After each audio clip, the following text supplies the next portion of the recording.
Visu Huru Zem News. The Kingdom of Benin, how the kingdom began, and how Benin became an empire.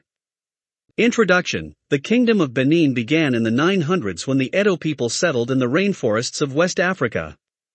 By the 1400s they had created a wealthy kingdom with a powerful ruler, known as the Oba. The Obas lived in beautiful palaces decorated with shining brass. Gradually, the Obas won more land and built up an empire. They also started trading with merchants from Europe.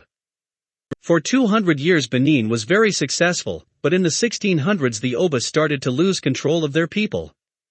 By the 1800s Benin was no longer strong or united. The kingdom came to a sudden end in 1897, when a British army invaded and made it part of the British Empire. How did the kingdom begin? Around the year 900 groups of Edo people began to cut down trees and make clearings in the rainforest. At first they lived in small family groups, but gradually these groups developed into a kingdom. The kingdom was called Igodo Magodo. It was ruled by a series of kings, known as Okisos, which means rulers of the sky. In the 1100s there were struggles for power, and the Okisos lost control of their kingdom. The Edo people feared that their country would fall into chaos, so they sent for their exiled prince, Ikarandaran, who had become a king in Ife and known as Oduduwa, for help. The king sent his son Prince Oranmiyan to restore peace to the Edo kingdom. Oranmiyan chose his son Elwelka to be the first Oba of Benin. Elwelka was the first in a long line of Obas, who reached the peak of their power in the 1500s. How did Benin become an empire? Around 1440, Oba Elweh the Great reigned 1440 to 1480, who was described as a great warrior and magician.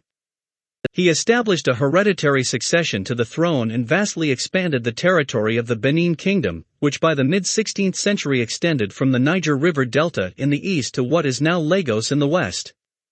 Lagos was in fact founded by a Benin army, and continued to pay tribute to the Oba of Benin, until the end of the 19th century.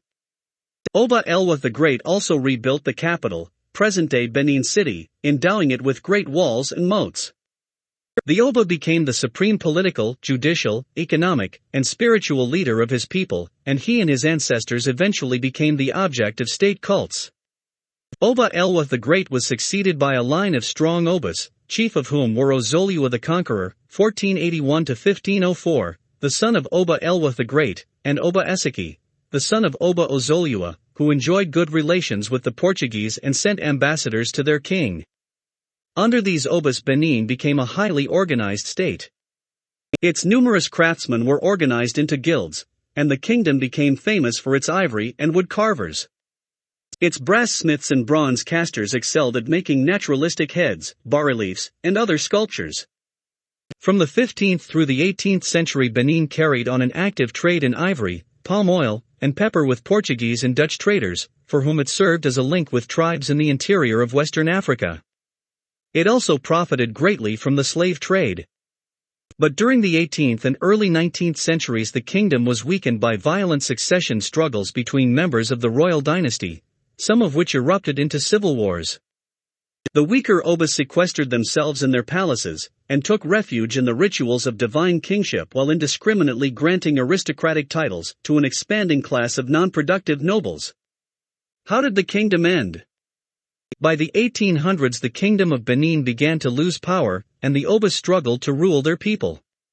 Benin was also under threat from Britain. The British wanted to gain control of Benin, so they could get rich by selling its palm oil and rubber. The Oba tried to stop all contact with Britain, but the British insisted on their right to trade. In 1897 a group of British officials tried to visit Benin. They were sent away because the Oba was busy with a religious ceremony, but they decided to visit anyway. As they approached the borders of Benin, a group of warriors drove them back and several British men were killed. This attack made the British furious. They sent over 1,000 soldiers to invade Benin. Looted her ivory, brass and bronze artifacts in the palace of the king, and Benin City was burnt to the ground, and the Kingdom of Benin became part of the British Empire. The descendants of Benin's ruling dynasty still occupy the throne in Benin City, although the present-day Oba has only an advisory role in government. Thanks for watching.